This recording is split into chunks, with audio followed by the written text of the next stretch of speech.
And with that said, we're on to our second speaker. It is Abdul Hakim Shabazz, mostly known to people as Abdul from WIBC's Political Talk radio show. Talking about our theme of defining moments tonight, we want to know how a black kid who grew up from the south side of Chicago in the Nation of Islam in the 1980s grew up to be a cigar-smoking, whiskey-drinking, bacon-eating conservative lawyer and a talk radio show host and a political writer. I mean, hell, don't we all want to know that? Please help me welcome Abdul to the Spark stage.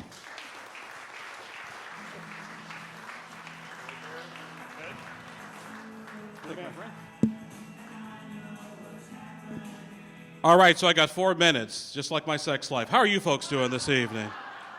Weren't expecting that, were you? No, exactly. No, it's my pleasure to be here to chat with you folks at Sparks, talk about defining moments. Abdul, who the heck are you and why the heck should we listen to you? Well, basically, I'm really somebody who has self-esteem issues. My doctors told me I needed to come out of my shell and that this would be the perfect place to do it. I'm just kidding. I'm lying to you people. I have an ego the size of God. I get my work ethic from my dad up there. Actually, I'm more of a cross between Thomas Jefferson and George Jefferson.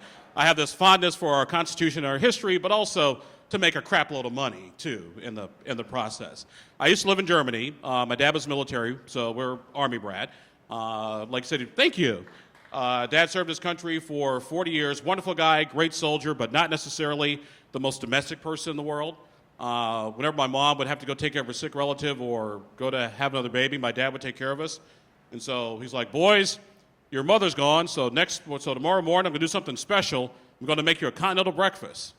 So we're like, great. You know, we had no idea it was rolls and coffee, but we think Dad's going to make like this really kick-butt European meal. We come downstairs the next day, and there's no food on the table. So we're like, Dad, I said you're going to make us a continental breakfast. It's like, I did. The continent's Africa. There's no food there. Now get the hell out of my house. So that, ladies and gentlemen, taught us to be self-sufficient.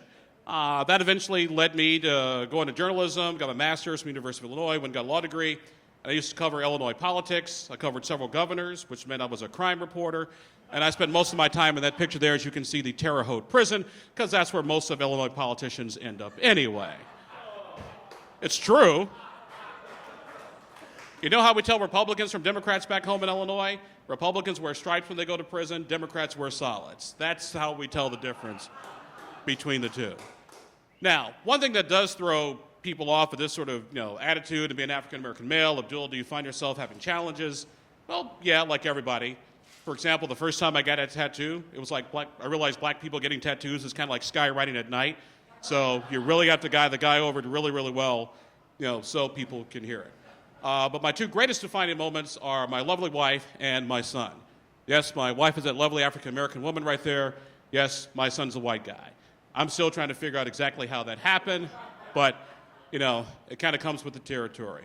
But the one thing I have learned, ladies and gentlemen, that in this universe, and we tend to get overworked and overzealous in this country, and really worked up, try having any conversation on Facebook and social media, and people just go bat crap crazy. Well, there's one thing I've learned from all the things that I do is that if you really think about it, why hate people for the color of their skin, their politics, their sexual orientation, with some things that really don't matter, when if you really take time to get to know people, understand their history, their life story, and where they're from, you will realize that there are so many reasons to hate the fact those bastards breathe your air.